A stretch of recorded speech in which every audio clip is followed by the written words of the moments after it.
Respected sir, Mahamati Manush is the Magna Carta of the governance of West Bengal and our party, and I feel truly honored that today I have been given the opportunity to talk on a ministry which is intrinsic to the Mahamati Manush of the country.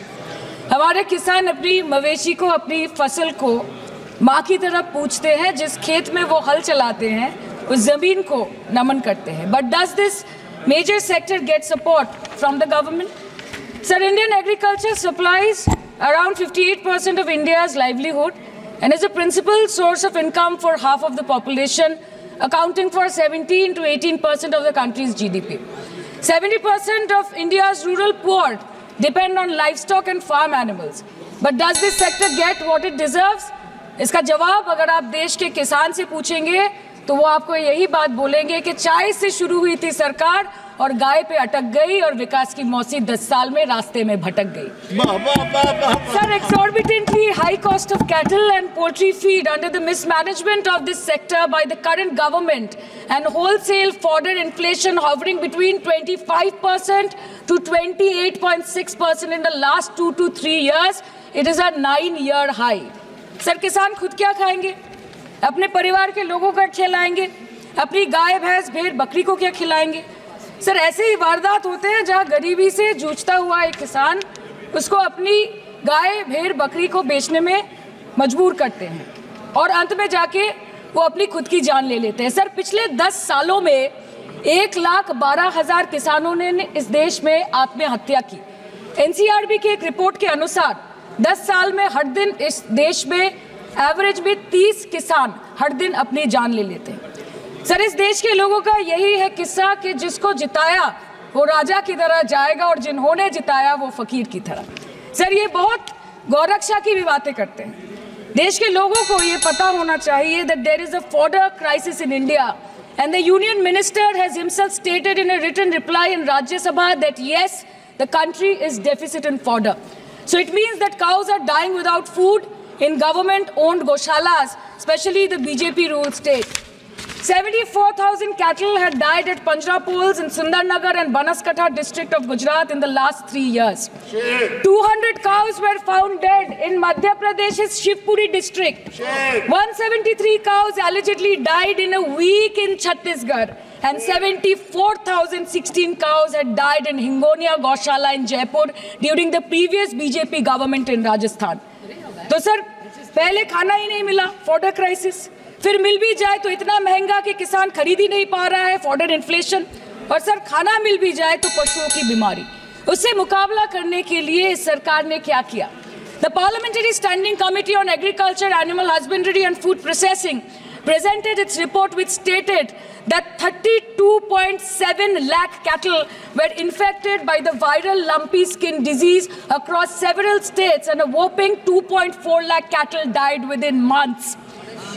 ये बोलते हैं कि गाय हमारी माता है पर माँ की रक्षा करना इन्हें नहीं आता है. अध्यक्ष महोदय, हम सब जानते हैं कि इस मिनिस्ट्री के अंतर्गत डेयरी भी आता है और भारत इस पूरी दुनिया में दूध के उत्पादन में नंबर 1 है, contributing to almost 24.46% of global milk production. But since the government has not been able to bridge the gap between demand and supply, it has successfully turned the country from being the largest producer of milk to an importer of milk. In the last 10 years, due to the stagnation in milk production, the gains of white revolution has been systematically whitewashed. The dairy farmers are forced to throw buckets of milk on the highway protesting against meager remuneration for their produce. And the price of milk, on the other hand, has increased by a massive 55% in the past 10 years. It was rupees 36 per litre in 2014 and now rupees 56 per litre in 2024. When this government came to power, the first thing the milk producing companies regulated by it did was to increase the price of milk by rupees 2 per litre. This was their revenge on the people of India for not providing a majority to the BJP. आम आदमी के दूध, छाछ, लस्सी, दही, पनीर पर 5% की GST, cream, condensed milk, मक्खन, घी पर 12% की GST और अमीरों के हीरो पर सिर्फ 1.5% की GST.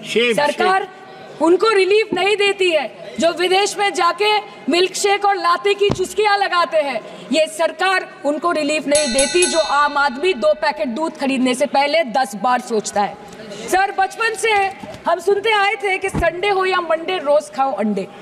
India rank 2nd in egg production in the world, और अंडे का फंडा यही है सर कि भारत के बच्चों की किस्मत में महीने में एक अंडा नहीं मिलता। मिड डे मील के चलते हफ्ते में अगर एक आध अंडा मिल भी रहा था तो कहीं धर्म के नाम पे तो कहीं महंगाई के चलते उसे बंद करने की मांग उठ रही है। Sir, more than 50% children under the age of 5 suffer from chronic malnutrition in the country, and roughly 17% children are underweight, and yet most BJP ruled states do not serve eggs in midday meal scheme. This is the example of Poshan Kal in India. Sir, अंत पे आते हैं मच्छी पे। आप लोगों को ज्यादा पसंद नहीं, पर हम क्या करें, हम तो माछे भाते बंगाली है, हमको तो बोलना ही पड़ेगा।